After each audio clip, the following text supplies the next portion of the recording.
সাবেক তথ্য উপদেষ্টা জনাব নাহিদ তিনি সরকার থেকে পদত্যাগ করেছেন। কেন করেছেন? এই সরকারের জমানাতে একটি রাজনৈতিক দল হবে, অনেকে বলছেন kings party, whatever maybe, কিন্তু সেই কিংস পার্টির পদ গ্রহণ করার জন্য তিনি পূর্ণমন্ত্রীর মর্যাদা সম্পন্ন একটি পদ, যেখানে অলমোস্ট প্রায় 2.25 লক্ষ টাকার মতো নিয়মিত বেতন এবং ভাতা আসে। তিনি কার্যত একজন ছাত্র, একেবারে প্রবীণ এবং বয়সে আমার সন্তানের চাইতেও 2-3 বছরের ছোট। তো এই সময়টিতে তিনি যে মর্যাদা পাচ্ছিলেন, যে বেতন পাচ্ছিলেন, ভাতা পাচ্ছিলেন, এটি যে কোনো মানুষের জন্য খুবই লোভনীয়, স্বর্ণডিম্বের মতো, এবং পরিবারের মান মর্যাদা এবং ইজ্জতের জন্য এটি একটা বিশাল হাতিয়ার। এবং এরকম একটি পদে, এরকম একটি চেয়ারে মাত্র 24 ঘন্টা অতিরিক্ত থাকার জন্য অনেক মানুষ খুন খারাপি পর্যন্ত করে বসে। অর্থাৎ বড় একটি পদপদবিতে আছেন, আপনার আজকের দিন হলো শেষ দিন। কিন্তু যদি আপনার কাছে অপশন দেওয়া হয় যে আগামী আরো 24 ঘন্টা আপনি এরকম একটা লোভনীয় পদে থাকতে পারবেন, বিনিময়ে গোপনে কয়েকজনকে খুন করতে হবে, আরো অপকর্ম করতে হবে, এই সমাজে বহু লোক পাবেন যে শত শত মানুষকে খুন করে হলো 24 ঘন্টার জন্য একটি পদ তারা আঁকড়ে ধরবে। তো সেই রকম একটি লোভনীয় পদ স্বেচ্ছায় ত্যাগ করে রাজনীতির মতো একটি ঝুঁকিময়, অনিশ্চিত এবং একটি যাকে বলা হয় যেখানে পদে পদে বিপদ এবং বিপত্তি, দুর্নাম এবং বদনাম, এরকম একটি জায়গাতে তিনি যে এলেন, এটি আমি এই বাংলায় আগে কখনো দেখিনি। ফলে তিনি সফল হবেন কি হবেন না, তিনি ভালো না মন্দ, তিনি কি করেছেন বা না করেছেন, ডাজ নট ম্যাটার। এই মুহূর্তে কেবলমাত্র উপদেষ্টার এই পদ ছেড়ে আজকের এই জায়গাটাতে তিনি এসেছেন। এজন্য বাঙালি জাতি হিসাবে আপনাকে ধন্যবাদ তাকে দিতেই হবে, এর দ্বিতীয় নজির নেই। আপনি ওয়ার্ড আওয়ামী লীগের একটা সেক্রেটারি কিংবা ছাত্রদলের যে কোনো একটা কলেজ শাখার দপ্তর সম্পাদক খুন করে ফেলেন, দেখেন সে পদ ছাড়ে কিনা। মন্ত্রী এমপির কথা তো বাদ দিলাম। তো সেখানে এই ভদ্রলোক তিনি রাজনীতি করতে এসেছেন, আর এই রাজনীতি করার এই সময়টিতে তাকে নিয়ে বিভিন্ন মহল নানা রকম, যাকে বলা হয় তথ্য বিকৃতি, নানা রকম অপপ্রচার, আপনি সেটাকে প্রচার বলেন, সত্য মিথ্যা এখন যাচাই করার বিষয় নয়, কিন্তু যে বিষয়গুলো বলার চেষ্টা করছেন যে তিনি এই কয়দিন ক্ষমতায় ছিলেন এবং প্রায় 1000 কোটি টাকা তিনি লোপাট করেছেন, একেবারে ব্যানার বানিয়ে পুরো সামাজিক মাধ্যমে রীতিমতো তাণ্ডব চালানো হচ্ছে। 2 নম্বর হলো যে কি একটা আছে ক্রিপ্টোকারেন্সি, সেই ক্রিপ্টোকারেন্সির গোপন অ্যাকাউন্ট থাকে, সেই অ্যাকাউন্ট কারা কারা নাকি খুঁজে পেয়েছে, সেই অ্যাকাউন্টে তার শত শত কোটি টাকা রয়েছে মিস্টার নাহিদের, বদনাম। তারপর নাহিদের আব্বা, তিনি রামপুরার একজন সাধারণ স্কুল শিক্ষক, তিনি নাকি এই সময়টিতে সেই কত কোটি টাকা মূল্যের, 10 কোটি টাকা না 8 কোটি টাকা মূল্যের একটা বাড়ি তিনি ক্রয় করেছেন।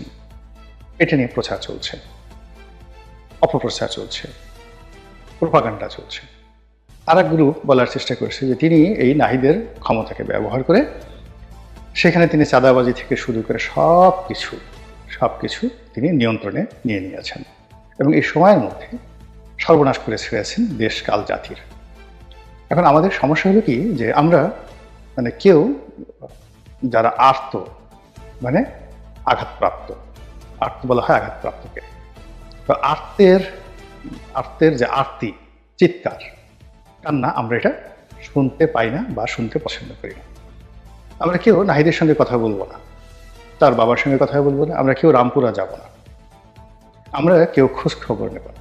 আমরা শুধু ওই যে গুজবগুলো রয়েছে, সেই গুজবগুলো আমি যেই রকম মানুষ সেই রকম একটা ক্যানভাসে ফেলে বা সেই রকম একটা আয়নার উপরে আমার নিজের প্রতিচ্ছবি আমি যেভাবে দেখি ওভাবে নাহিদকে বা তার আব্বাকে বসিয়ে আমরা কল্পনা করছি, আর আমরা বলছি, যারা মন্দ লোক তারা বলছি ছি ছি ছি, মানুষ এত খারাপ হয়, এত অবলা, এত কচি বয়স, এত অল্প বয়স, এই বয়সে মানুষ এত অপকর্ম করে?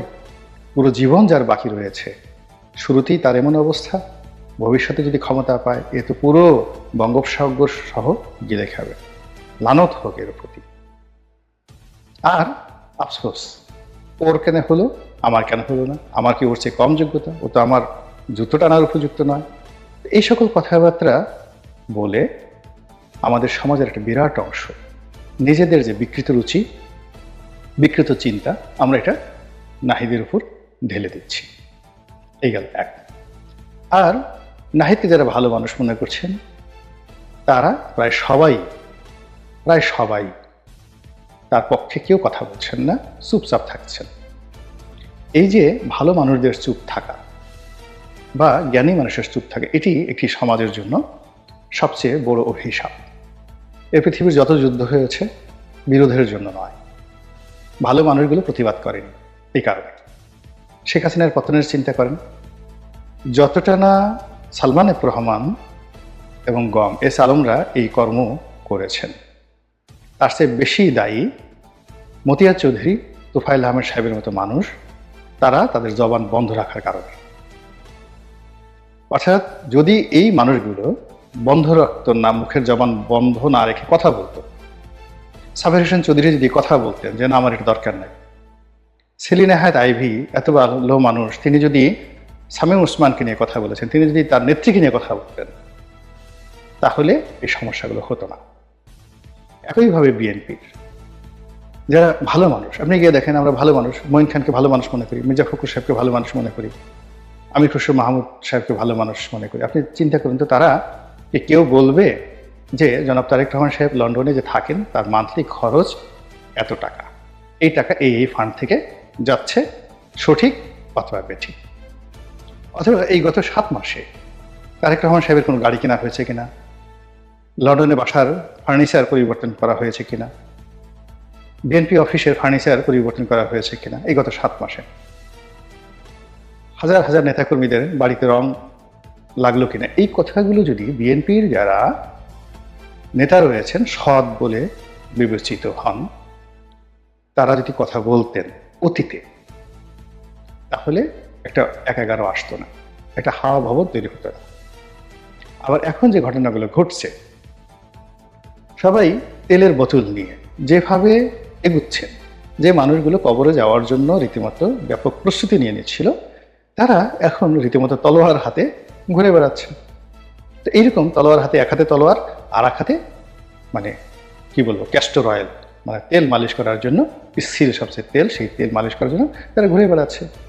তারেক রহমান সাহেব থেকে শুরু করে দলের যারা শীর্ষ নেতৃবৃন্দ রয়েছেন, তাদেরকে ফ্ল্যাটারিং করার জন্য যে সকল শব্দ ব্যবহার করা হচ্ছে, স্বয়ং যার পক্ষে বলা হচ্ছে সে নিজে নাউজুবিল্লাহ বলতে বাধ্য হচ্ছে। এর চেয়ে লজ্জাকর, মানে ওই যে সকল নেতা, মানে যারা এই ধরনের কথাবার্তা বলেন, মূলত দলের যারা ভালো মানুষ, তারা যদি এদেরকে অপমান করেন, সমালোচনা করেন, সংশোধন করেন, অবশ্যই এটা সংশোধন হবে না। তারপরেও এদেরকে যদি প্রতিহত করা হয়, তাহলে বিএনপির যে ভবিষ্যৎ, সেই ভবিষ্যৎটা উজ্জ্বল হবে। নচেত তাদের ভবিষ্যৎ আওয়ামী লীগের মতো হবে, তাদের ভবিষ্যৎ অতীতে এই 11 মতোই হবে। তো যেটা বলছিলাম, যে এখনো এই সময়টিতে যারা রাজনীতিতে আসছেন, এখন নাহিদ এই অল্প সময়ের মধ্যে, 7 মাসের মধ্যে তিনি কয় টাকা উপার্জন করেছেন, কি করেছেন, তিনি তার একটা ব্যাংক স্টেটমেন্ট দিয়েছেন।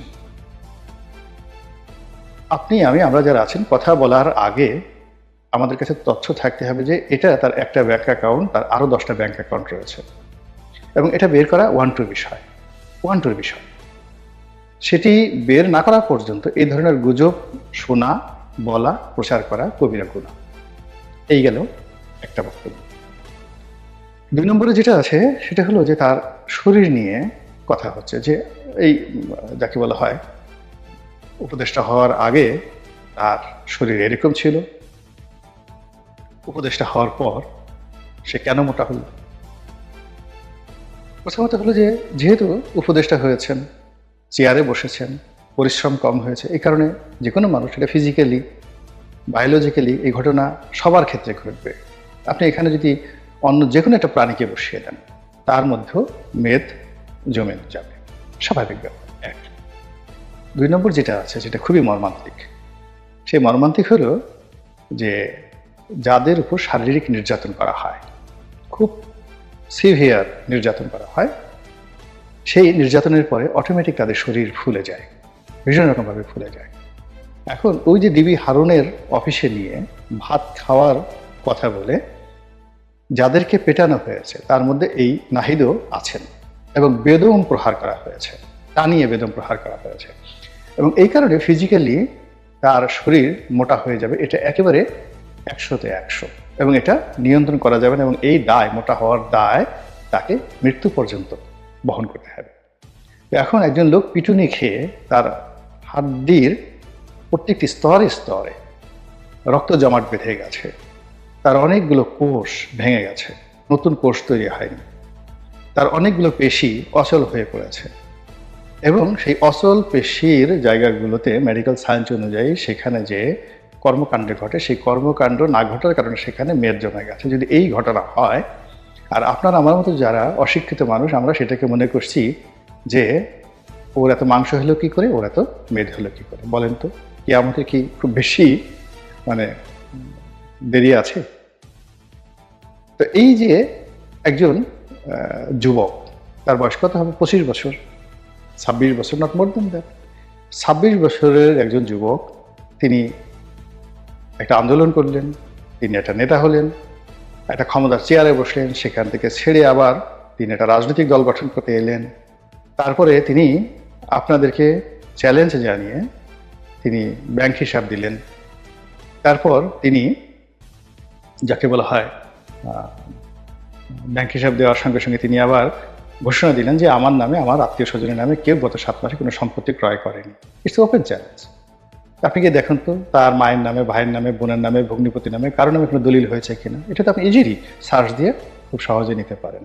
তো সেই কাজগুলো না করে আমরা সামাজিক মাধ্যমে একটা হাইপ কিনছি। অথচ নাহিদকে বাদ দিয়ে যদি সরকারের অন্য লোকদের ব্যাপারে আপনি প্রশ্ন করতেন, যারা নাহিদের বাবার চেয়েও সিনিয়র, দাদার চেয়েও সিনিয়র, এবং যাদের বিরুদ্ধে প্রমাণিত ক্যাশ ডিল হয়েছে, তো সেগুলো নিয়ে আমরা কেউ কথা বলছি। প্রশাসনের যে সমস্ত লোক গত 7 মাসে আঙ্গুল ফুলে বটগাছ হয়ে গেছে, এক একটা নিয়োগের জন্য, এক একটা বদলির জন্য অতীতের যে কোনো সময় সে 10 গুণ টাকা দিয়ে বড় বড় পদগুলোতে যারা এসেছে, তারপরে ঘুষের রেট আগের থেকে 3 গুণ বাড়িয়ে দিয়েছে। আপনি আমি তো কথা বলছি না, নিশ্চয়ই তাদের ব্যাপারে। আর যাকে আমরা দুর্বল মনে করছি, তার উপরে আমরা ঝাঁপিয়ে পড়ছি। যে কজন সমন্বয়ক রয়েছেন, এই সমন্বয়কদের মধ্যে নাহিদকে আমার মনে হয়েছে সবচেয়ে মৃদুভাষী, সবচেয়ে ডিসেন্ট, এবং সবচেয়ে ভদ্র। কম কথা বলেন, তার চোখের দিকে তাকিয়ে দেখেন, অন্য সবার চেয়ে তিনি নীরব এবং কম নড়াচড়া করেন। তার ফিজিক কন্ডিশন অন্য সবার চেয়ে একটু মোটাসোটা। তো এই বিষয়গুলো বিবেচনা না করে, বিশ্লেষণ না করে, এই মানুষটিকে আমরা যেভাবে শেষ করে দেওয়ার জন্য চেষ্টা করছি, এটা বাংলাদেশের অন্য যে যাই করুক না কেন, আমার সঙ্গে নাহিদের কোনো কথা হয়নি,